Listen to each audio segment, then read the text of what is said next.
Welcome to Oncology Today, optimizing the management of Neurofibromatosis Type 1 Plexiform Neurofibromas. This is medical oncologist Dr. Neil Love. For this program, I met with Dr. Christopher Moertel from the University of Minnesota School of Medicine in Minneapolis.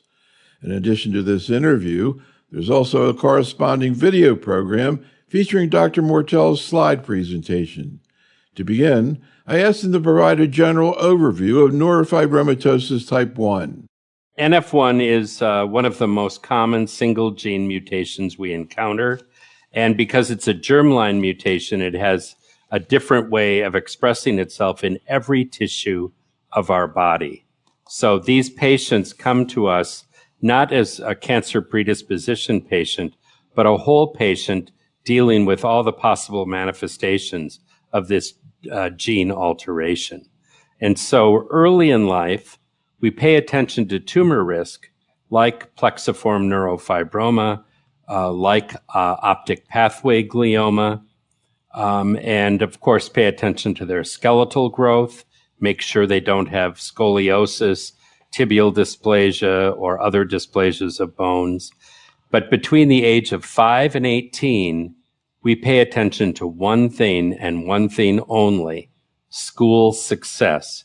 Because we know these kids can have learning barriers from their ADHD or their autism spectrum disorder, we make sure that we muster all the possible resources we can to help them to be successful. And then beyond age 18, we're right back to tumor risk again, and we become a cancer doctor. So you showed in your presentation a great chart, I guess, drawn by a patient of their family. What fraction of patients overall who are identified as having NF1 have a genetic history, and what fractions seem to be sort of sporadic? Yeah, it's actually about 50-50. So 50% of patients will be the first ones in their family. And so you can imagine the difficulty in identifying these patients sometimes. If they're the first, many practitioners will just look right past their cafe au lait spots or their skeletal issues. It really takes a practitioner who has this at the top of their head to make sure they're paying attention and make sure they're staying ahead of things so the kids don't go blind or suffer skeletal problems that are going to haunt them the rest of their lives. Early intervention makes a big difference with this condition, just as it does with everyone. So I'd like you to talk a little bit more about the biology behind this issue, your vision of it. We oncologists hear about the RAS pathway all the time, colon cancer, melanoma, et cetera. But now here it's kind of in a different perspective. Again, can you sort of capsulize your vision about what's going on biologically? Yeah, well, biologically, it all starts with altered neurofibroma and dysregulation of RAS. And then there's all kinds of other genetic factors laid on that we're still trying to learn about.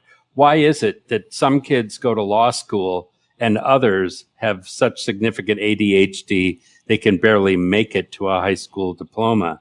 Why is it that some kids have multiple strokes and others have blood vessels that are normal? And so we've really got to learn more about these epigenetic factors.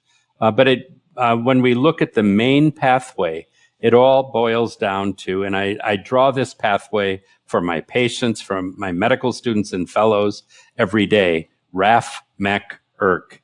And we just have to stay focused on that. And we've learned right now that if we have a high potency, highly specific drug like mirdametinib or like selumetinib, we can treat that pathway and treat it with acceptable treatment-related adverse effects.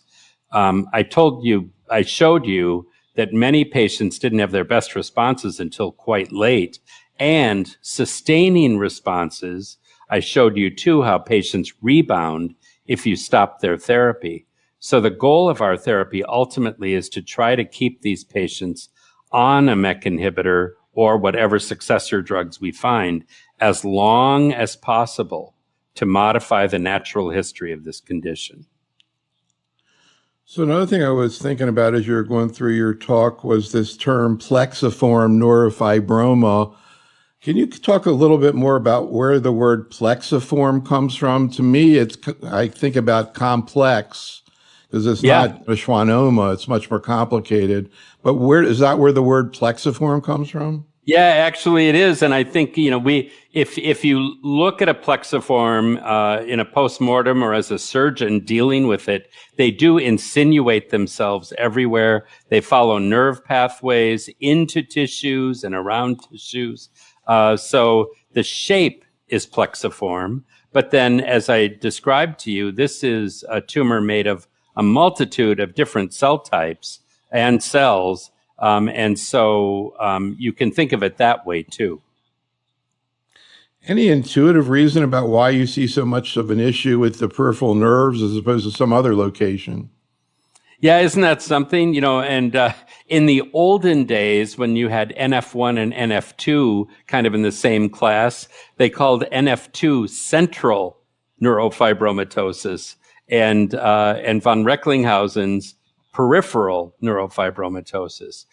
We do see plenty of manifestations in the CNS, but they're quite different from the schwannomas or neurofibromas that you'd see in NF2 or NF1.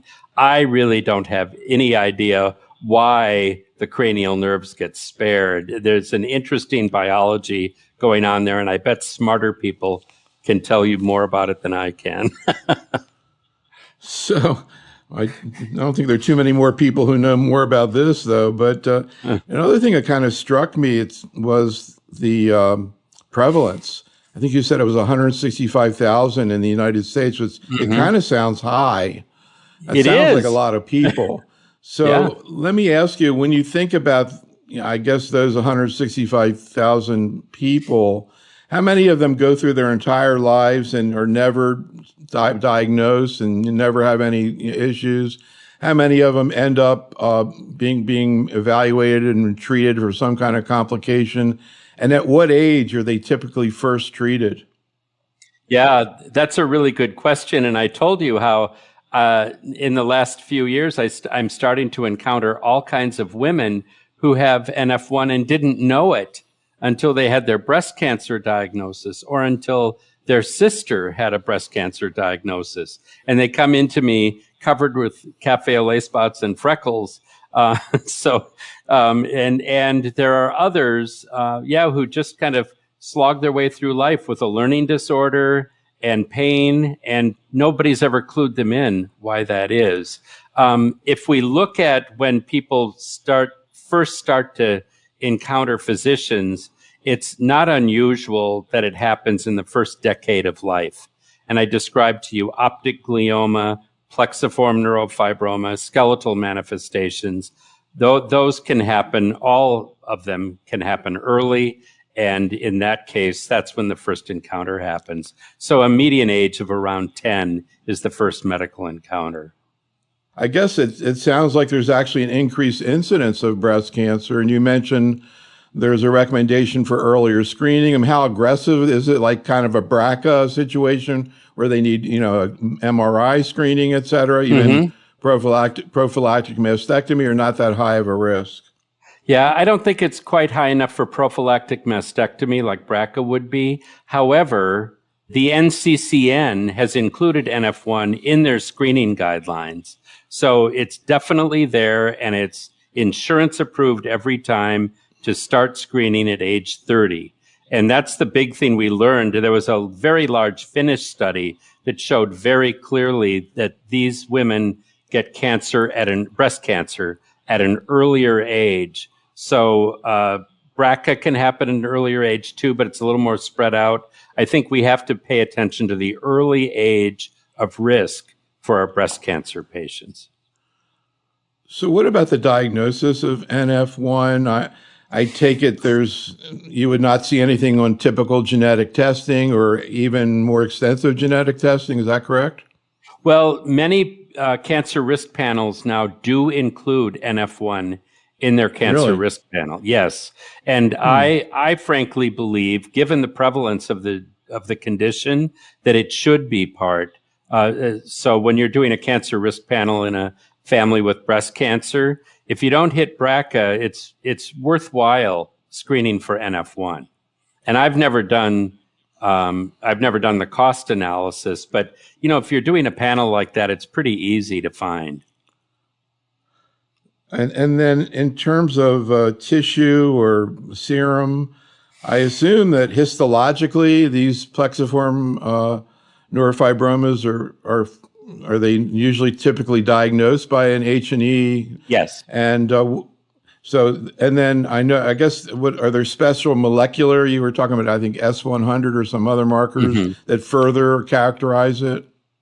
Yeah, and the usual pathologist, when they're laying their immunohistochemistry on these, will do an S100 stain if they really need to.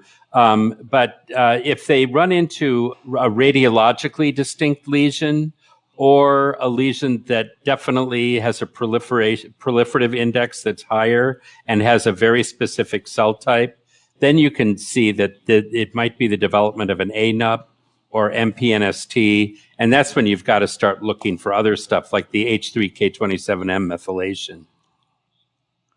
So I want to get more into the essence in terms of the treatments and particularly new therapies, but just to finish out in terms of this issue with breast cancer, I was kind of thinking that the pathways you were talking about, like AKT, PIK3, these are biomarkers now in the advanced breast cancer situation.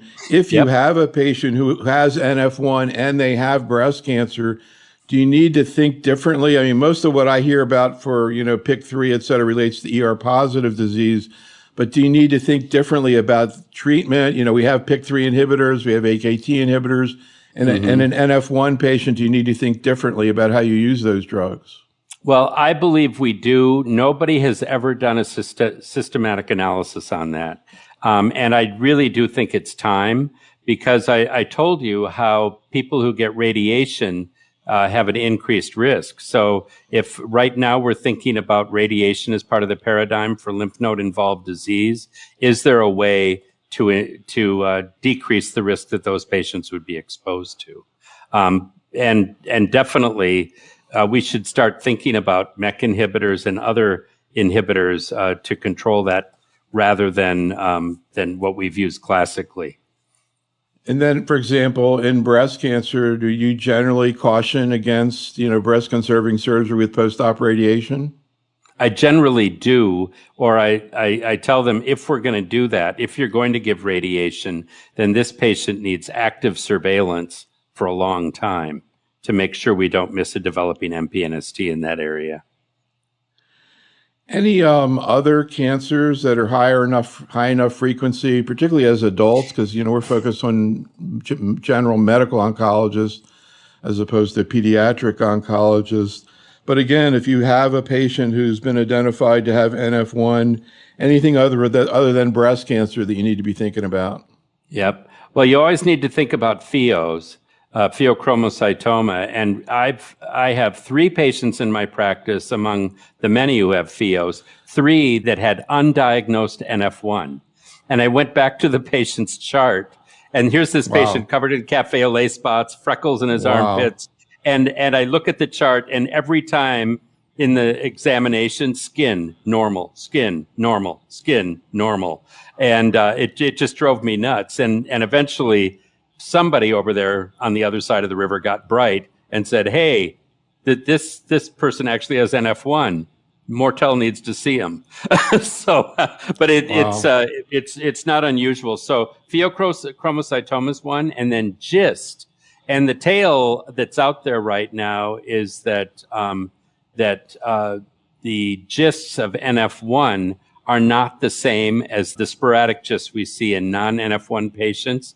But sure enough, they tend to have very similar mutations. And I right now, I had a patient with multiple GISTs who had a severe GI bleed, and I'm maintaining him on a MEK inhibitor right now just because he tried to die. Wow. So, in terms of sort of where these people are being managed, for example, of the adult patients, for those who, have symptoms or have significant issues that require treatment, maybe there's going to be consideration of MEK inhibitors. Do you think most of them are in medical oncology practices or primary care? Yeah, I know most of them are. And, there's only a few practices around the country that take care of patients from birth to grave. I'm one of them, are my friends at Mayo Clinic. They have a really good system of moving patients from pediatric to adult providers in Boston and LA. But there's a ton of adults out there who, once they graduate from these pediatric clinics, if they're lucky to have one in their area, are left with their medical oncologist to manage them. So with these new drugs being available now, to manage those drugs responsibly, I really think a medical oncologist should be doing it. These are drugs from melanoma therapy and things like that. Absolutely. So you're used to these side effects. You're used to managing them, and it's chemotherapy. What the heck? So it's going to come to adult oncologists to manage these patients, and now you're going to be taking on a whole new kind of patient. You're used to taking care of malignancies. Now, how do you take care of a chronic condition? It's like when all of a sudden CML became part of practices, 20 years ago now, all of a sudden, instead of people going to transplant, now you've got people on imatinib for decades. And it's going to be very similar with these patients on MEK inhibitors for many years. In a strange way, it kind of reminds me of desmoid tumors, at least clinically, Yep. that they're benign, but yet they often require treatment. There now are treatments, thankfully. Yeah. It sounds like an important issue, getting back to the medical student or docs in practice, is more awareness about the skin manifestations. Can you talk a little bit more about what exactly a cafe au lait spot is, where they occur, and also about the freckling? Yeah, sure. Yeah, cafe au lait spots can occur anywhere on the body. And interestingly, if you biopsy a cafe au lait spot, which we've ended up doing in people who might have mosaic NF1, that is post-zygotic mutations that can happen, we see that there's a double deletion of the NF1 gene. That is a co-mutation, if you will. And that's what happens in all of the tumors in NF1. You've got the germline mutation, then all you need is the second NF1 mutation to turn the tumors on. And so when we biopsy these, we definitely see the NF1 mutation. In early in life, you only need a cafe au lait spot that's half a centimeter, 5 millimeters and 6 of them to make the diagnosis. Later in life, they have to be 1.5 centimeters or greater, and again, 6 of them. Freckling is very similar, and I pointed out when I was telling you about the RASopathies that one of the RASopathies that we knew as leopard syndrome in the old days, and now Noonan syndrome with multiple lentigines, is characterized by freckles all over the place. The freckles in NF1 are diagnostic if they're in skin fold areas like armpits, beneath the breasts, or in the inguinum. And cafe au lait spots, frankly, can occur anywhere. It is kind of funny that they tend to spare the face for some reason. I do have some people with cafe au lait spots on the face, but most do not. Most of them have them on the trunk. What about the clinical presentation of the plexiform neurofibromas in terms of locations, symptoms? So they're always located around nerves. And there are many people, and you think about the big nerves then. So you think about the brachial plexus, the lumbar plexus, the sciatic nerve is very frequently involved. Think about big nerves and you'll find most of them. And then there's some people who have what's called a spinal form of neurofibromatosis, which I hate to think about because it's tough to live with, but they basically have neurofibromas in each of the nerve roots going down their spine. And so those can proliferate or grow over time, grow out, or they can actually grow in. And those are the ones that can cause spinal cord compression. And it can happen at any level.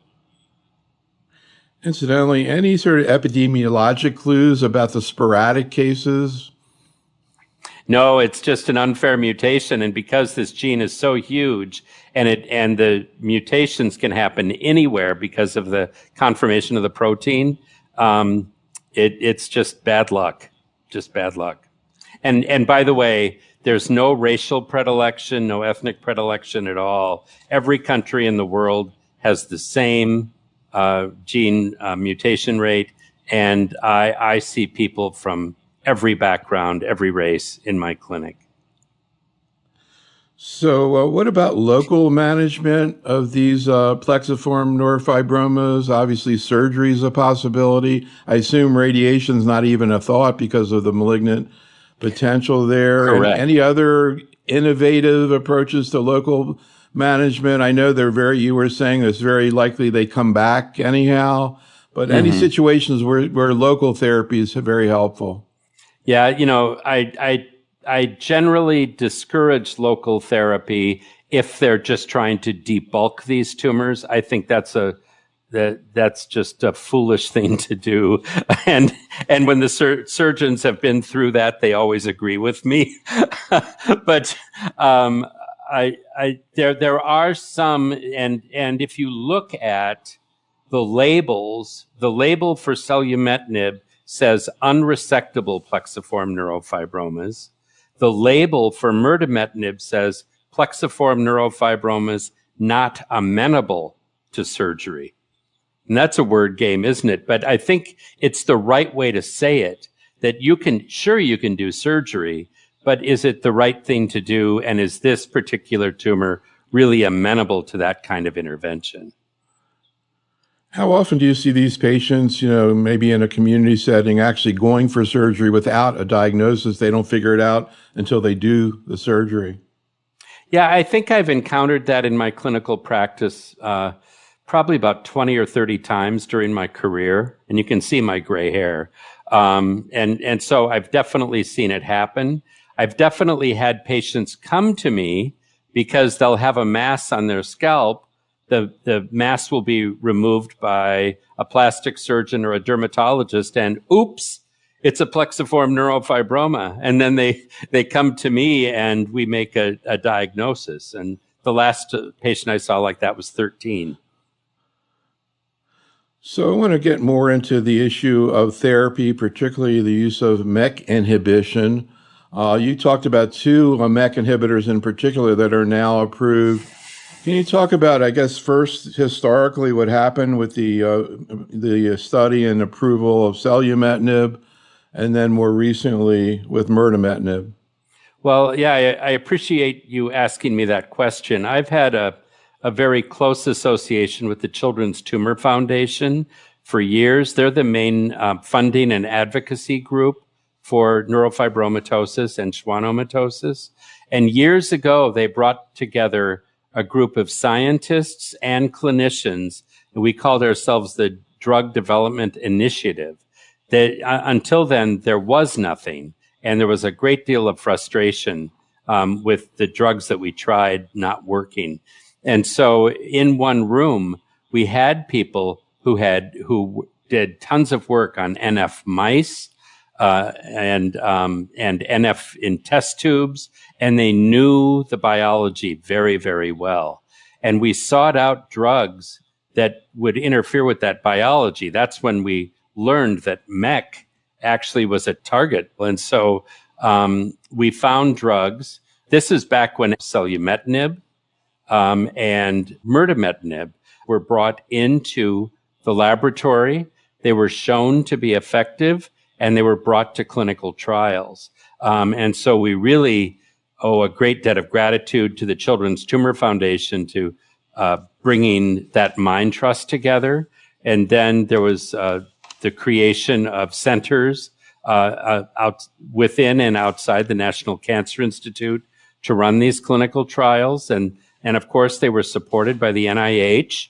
But without that, I think we would have been in the soup. So both of those drugs followed a very similar pathway. You brought up desmoid tumors earlier, and they have the drug for desmoid tumors, and now they have a drug for plexiform neurofibroma. So a lot of gratitude has to go out for shepherding that drug along and for shepherding mirdametinib along. Yeah, another analogy to desmoid that I see was in desmoid again, and I think there was one advocacy group that really was important in getting the definitive trial done. And it sounds like this advocacy or the group that you talked about was very important here. One other thing before you get more into MEC is I also wanted, before we go too much farther, to bring up the issue of malignant transformation. Your graphic, you referred to it. You told me the whole name, but I know it's MPNST. But I know it's a malignant form of NF, I guess, 1. And your talk goes through sort of biologically what happened, but clinically, where do you see these malignant tumors and how are they treated? Yeah. Again, MPNSTs can happen just about anywhere where there's a nerve, right? And so we are constantly surveilling our patients for those. And here are the 3 things I ask every patient to watch for. Number 1, pain that wakes them from sleep. That's pathological pain. We all know it. And plexiform neurofibromas usually don't cause that. A new mass that's rapidly growing. Plexiform neurofibromas grow, but they don't grow as fast as an MPNST. And somebody living with a plexiform neurofibroma or with NF knows when they've got a new mass that's really taking off. And then number 3, plexiform neurofibromas cause nerve compression that you don't usually see with a plexiform neurofibroma. So people can have downstream pain, referred pain, if you will. They can develop weakness or numbness. And if we see that, then we really look hard for a tumor that's growing quick and compressing nerves. And how are these treated? Well, right now it's kind of a toughie. We've tried multiple chemotherapy regimens and really haven't had a huge amount of success. Surgery is always number 1. And if you have a large proximal tumor, that can be a very difficult surgery. More distal tumors sometimes are even treated with amputation because we know the recurrence risk is great. Our current treatment paradigm here at my center is to do a needle biopsy. If it's an MPNST, then we give local radiation, and then we do surgical resection of the radiated tissue. And then, of course, because of the radiation, now we have to surveil the patients constantly. There is a subgroup of patients with NF1 who will get multiple MPNSTs, multiple primary malignant neoplasms. And so those patients really have to be watched carefully. And we're doing all kinds of things, like trying to develop liquid biopsy, for instance, so we can surveil them with blood tests. And if we see unmethylated H3K27 come up or something like that, then we know to go after those patients and look for where their new one is. That's fascinating. Can you talk a little bit about what we know about selumetinib from the clinical research that's been done? It always catches my attention when I saw entire papers just on management of side effects of selumetinib, which kind of made me think, wow, this may not be so easy to use. But anyhow, let's talk about what we know about, and maybe that applies to mirdametinib too, but can you talk a little bit again about, in terms of what we know about its efficacy, the duration of treatment, and the impact of treatment, both on the tumor as well as tolerability?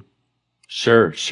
Well, selumetinib, we definitely know based on the SPRINT trial and now this subsequent adult phase 2 that was done, that we've definitely got patients benefiting from the medicine. Their tumors are shrinking, and they're shrinking enough to help them with their pain and their quality of life. And so imagine having a tumor on your neck or face and shrinking it enough so you can actually be out in public and look people in the eye. Imagine having pain that resolves so you can actually be engaged in going to the store, participating in sports. We know that that works. Patients, and this, you've asked the $1 million question, how long? It's probably literally and figuratively a $1 million question, but patients who embark on this therapy, if they come into my clinic and I'm talking to them about starting therapy with this drug, part of the conversation is making a contract to be on the drug a minimum of 18 months. And during those 18 months, I'll do my best to control side effects, and they'll do their best to be adherent to the schedule and stay on the medicine. And when we're controlling side effects, we talk about diet, because I told you nausea, vomiting, and diarrhea can be an issue with these things. So we know that having a kinder and gentler diet will be easier for patients, something like a Mediterranean diet. If you've got any hint of lactose intolerance, eliminating milk and greasy pizza. So dietary guidance is really important. And I do have some patients on MEK and RAF inhibitors who I do give ondansetron to initially in their therapy, just to get them through that period. The next most important thing is skin. And I told you about these acneiform rashes. And boy, if you want to lose a teenage patient as a friend, put them on a MEK inhibitor. And so we start very early with our pubertal and adult patients. We start them on doxycycline before we start the drug. And darned if that stuff doesn't work. And so if they take doxycycline for the first 3 months, then after that, the occurrence of that acneiform dermatitis goes way down, and they tend to do pretty well. Some people may need some spot welds with clindamycin ointment, and we definitely tell people to stay clean, taking a bath, really soaking yourself. And in younger kids, and this is a common therapy for severe eczema, take a bath with a half cup of bleach in the bathtub. Wow. And bleach baths really work. They reduce the bacteria count on the skin, and then they come out and you kind of pat dry them. You don't dry them off completely, and then you put on a really good emollient ointment, something to really provide a good skin barrier. We actually did some work on pigs with NF1. We created an NF1 pig with a company locally. And when we look at skin in NF1, ERK is way upregulated. And I think it's true in people who don't have NF1. ERK is a super important chemical for maintaining skin integrity. So if you're giving a MEK inhibitor and downregulating ERK, you're just going to have skin that is not as good as it's been. So I don't know how much sunlight you have there in Minnesota, but what about skin sensitivity? Do you keep people out of the sun? Yeah, interestingly, with RAF inhibitors, I've definitely seen skin sensitivity with vemurafenib and dabrafenib, but I haven't seen as much skin sensitivity with selumetinib and mirdametinib. I did have some early experience with trametinib, and some of those patients had some skin sensitivity. But in my clinical practice, it's not a big deal. But but hey, we're oncologists, right? So everybody should be, and you live in Florida, of course we have to be careful about our skin. So you want to wear the right clothes and use the right sunscreens anyway. So you might find it interesting as a reflection of what's going on in medical oncology that we're about to do. I think this is the third time a program just on ophthalmic issues in oncology. You've heard about cardio-oncology, just ophthalmic, there's some ADCs, et cetera, et cetera. Do you think that MEK inhibitors should be on the list? And what do you actually see there? I kind of vaguely remember, was it central serous retinopathy or some type of retinopathy? Yeah, it was first described in all the old folks, and that's why we're doing eye exams on all the young people, not finding it. But yeah, it was definitely seen in a lot of the early trials with older people with melanoma taking trametinib or mirdametinib or selumetinib. So it's just kind of bled its way into these pediatric trials. But yeah, it basically is a vaso-occlusive retinopathy that becomes serous. And you can definitely it's been reported that there's been retinal detachment in patients taking these drugs. So another question about selumetinib is you showed some data now with adults. It's approved in the pediatric population. Have you used it in adults? Would you like to use it in adults? What's the maybe indirectly comparison to mirdametinib? Yeah. I hope I'm not breaking any rules here, but let's be honest, right? We all use a ton of off-label drugs, and in pediatrics especially. So if you consider the first MEK inhibitor trial for neurofibromatosis was done by a group of pediatric institutions. It was the pediatric branch of the National Cancer Institute and Children's Hospital of Philadelphia, places like that, Boston Children's. And so they all have exclusively pediatric practices, and that's where it all started. And so you've got a drug approved that treats plexiform neurofibroma well in people with NF. And if you've got a 24-year-old coming in with a ton of pain or cosmetic effect from a really awful plexiform neurofibroma, what are you going to do? You're going to reach for selumetinib. And so before mirdametinib's approval, I definitely treated people off-label with selumetinib. When I visited Canada for a talk last year, they were all using trametinib like crazy up there. I guess it's on the national formulary or something, but that's what they were all taking. So there's a lot of off-label use. And specifically, if you look at trametinib and the amount of off-label use those guys get for not even pursuing approval for their drug, it's pretty amazing.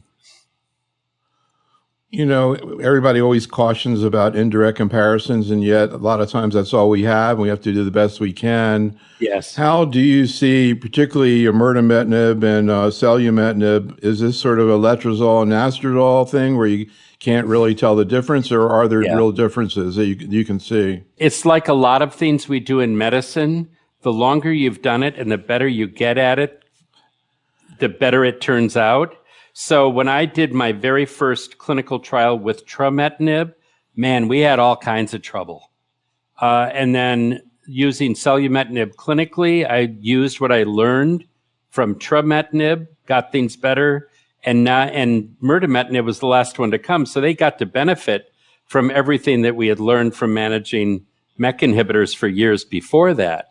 So I'm really hesitant to draw any comparisons. Let's just say I think that as long as you've got somebody who knows these drugs and knows how to manage them for a chronic use, that you're going to turn out fine. So, I mean, I guess it's always easier to go with something that's approved. So I imagine mirdametinib is going to be brought in very quickly to adult patients. Yep. And I noticed one thing is that it's given for 2 years. How many people actually make it to 2 years? A lot. 80% of the people on the trial who stayed on the trial rolled over to the long-term follow-up because they were getting benefit and their side effects were well controlled. So I think that's kind of a marquee that we should put over this, right? That patients with a chronic condition are able to stay on this medication chronically to control their condition. I noticed too, quite a few patients, I think it was 17% had dose reductions because of tolerability issues. What are the common tolerability issues that lead to dose reductions or discontinuations with mirdametinib? Yeah, and I'm not so scared of dose reduction because I've done dose reductions in a bunch of patients and continue to see good responses, as we do with many of these inhibitor, the NIBs out there. So, but the dose reductions were generally because of skin, heart, or nausea. And remind me again about the cardiac issues.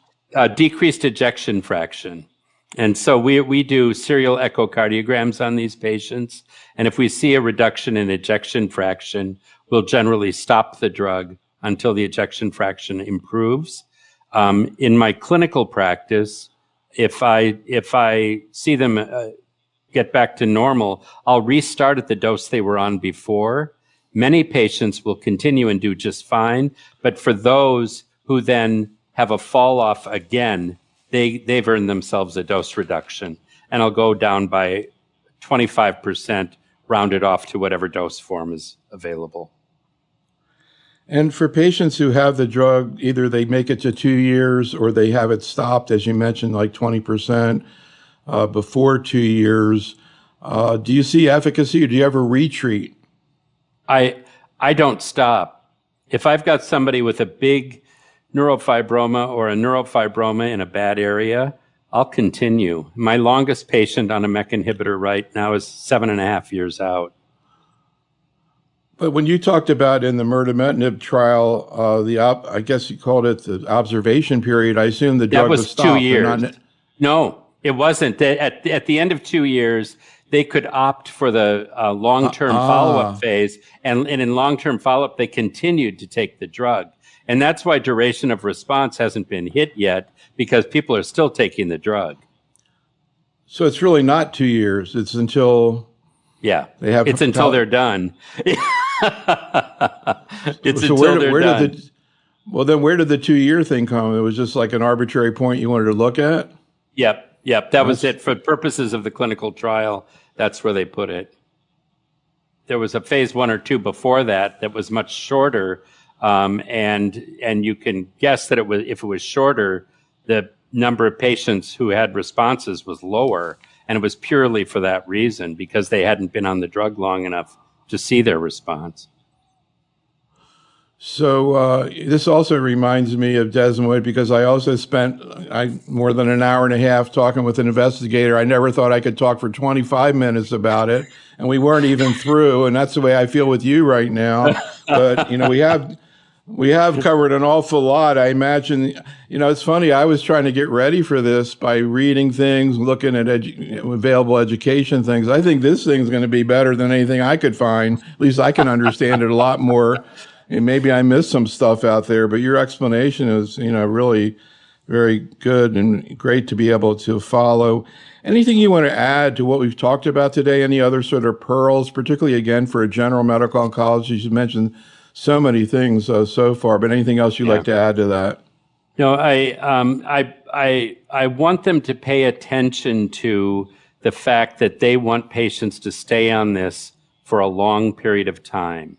And so everything they can do to ameliorate the side effects from the drug in a proactive fashion, that's going to be really important. I talked about doxycycline, bleach baths, dietary management. If you educate patients or their families well about this, you're going to keep people on the drug. And one other point I wanted to make, remember that many patients with NF1 have a learning disorder. So if those patients are going to enter onto this trial and you're an adult medical oncologist, make sure that they've got a partner. Make sure they've got a partner so they can remain adherent to the regimen.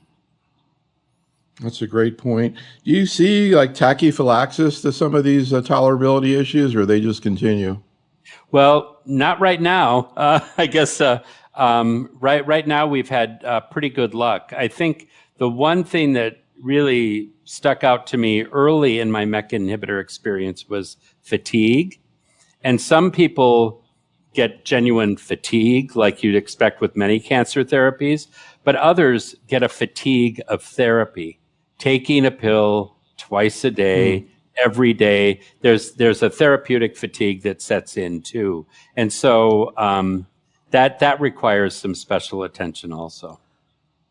But these, sort of supportive care strategies you've talked about, you have to keep that going indefinitely.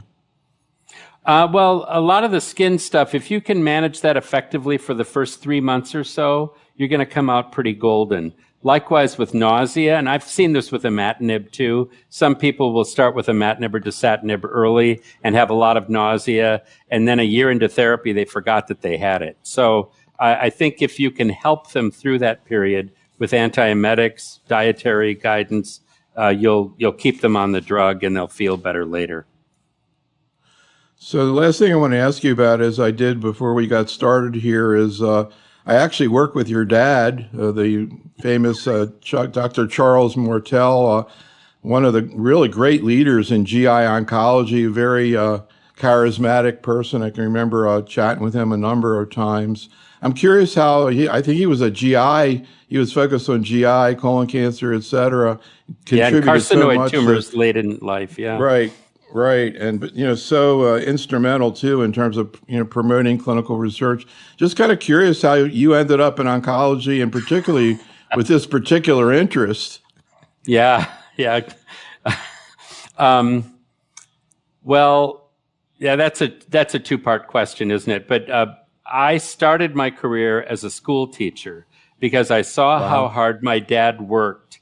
He always had a stack of spreadsheets back when they were paper on the living room counter, on the living room table, and he would sit there night after night going through his spreadsheets, looking at how 5FU worked, for instance. I remember sitting with him when he had a eureka moment that 5FU might actually provide some benefit to people with colon cancer. But I went to school to be a school teacher because there was no way I was going to work that hard. And then after 3 years of being a school teacher, I had an opportunity come up and I took it. And that was going to medical school. And I had some experiences along the way with childhood friends and others. And I wrote on my medical school application, I want to be a pediatric oncologist. And so once I embarked on my pediatric oncology career, areas of need became evident to me. And so the first area of need I saw was brain tumors. And within the brain tumor population in children, there were a lot of kids with optic glioma who had NF1. And I wanted to make life better for those kids. And then evidently my reputation grew as far as taking care of these NF1 patients. And one day a mom walked in and it was the boy I showed you with the large plexiform neurofibroma of the leg. And she said, Dr. Moertel, I've been all over town. I've gathered up the specialists I need. And now I need you to be his oncologist because I'm aware of these new clinical trials that are coming up. And it became evident to me then that people weren't doing this out in the community. There were not enough NF specialists. So I wrote a business plan for my hospital system to start a comprehensive NF clinic at our hospital. And then subsequently in 2007, I was invited to come here to the University of Minnesota, where I have lab partners who are developing new therapies for NF. And now I've kind of faded out of brain tumors and given those to my youthful partners and spend all my time on NF, taking care of patients in my clinic and developing new therapies for the problems we encounter. Amazing. What do you still see the 12-year-old boy? I do. How old is he now? The one who is in multiple clinical trials is now in his mid-20s, and he works for a large biomedical company involved in their large development program. He's a very brilliant kid. It's very gratifying to know him and his family and to see what we've all gone through together. His sister went into biochemistry because she wants to find an answer too. Wow, fascinating. All righty, thank you so much. I really enjoyed it and I learned so much. I really appreciate it. Well, I appreciate that. And thanks for calling attention to this condition and these brand new therapies that are out there for your audience. I hope that it bears fruit and we make lives better for all these people. So thanks for your time. This concludes our program. Special thanks to Dr. Moertel, and thank you for listening. This is Dr. Neil Love for Oncology Today.